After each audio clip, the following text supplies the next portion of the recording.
I first learned about adverse childhood experiences when I was in college. It was kind of a term that was in the textbooks and in some of the lectures, and learned more about that and toxic stress as I got into my career in education and in the nonprofit world.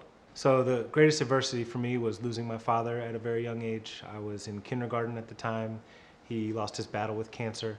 And the way that I found resiliency was not only through my network of friends and family and community, but really at my school. They really wrapped their arms around us, made sure that we had the care that we needed to get through some of the rigors of our education, even though we were going through a pretty hard time personally. So just understanding the different experiences that kids bring with them to school or to community programming and et cetera is really helpful in understanding meeting them where they are. It helps you have more compassion and more understanding about why you may see a certain behavior or certain things that you may want to do to enrich them or encourage them on their journey. A lot of the factors that you see in ACE, they impact your health. And so as we try to figure out why different populations, different neighborhoods even, have disparities in life expectancy as well as disease processes, understanding these socioeconomic factors help you figure out how to address those health concerns. So different factors in your neighborhood can impact your ability to have a healthy lifestyle. One of which is access to transportation. So whether or not you can go and get healthy fruits and vegetables impacts your ability to eat healthy. And so that has an impact on diabetes, hypertension, and et cetera. If you're in a high trafficked area, a lot of lower income neighborhoods have highways that go right through them. That brings a lot more pollution than some of the other more affluent areas.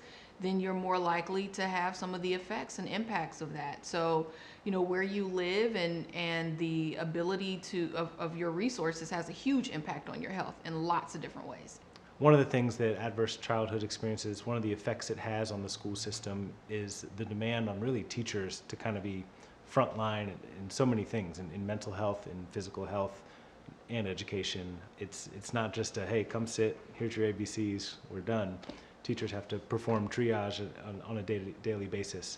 Just removing any barriers that are in the way of education, because I believe that education is a great equalizer and allows folks to really bring themselves out of whatever bad situation they might be in.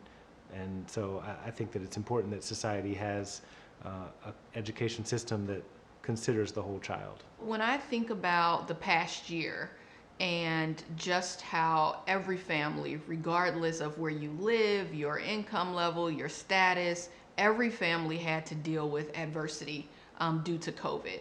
And I think the benefit is it makes folks more understanding of these kinds of issues that other families go through on a regular basis, whether we're in a pandemic or not.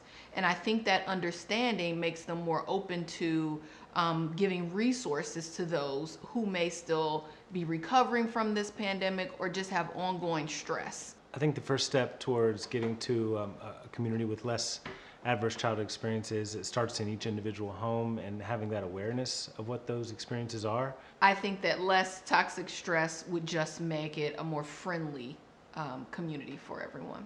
I think that it's a more vibrant community, one where folks are happy to interact and help each other out a bit more. I think that's part of the pathway to get there. What the benefits of reducing those experiences are,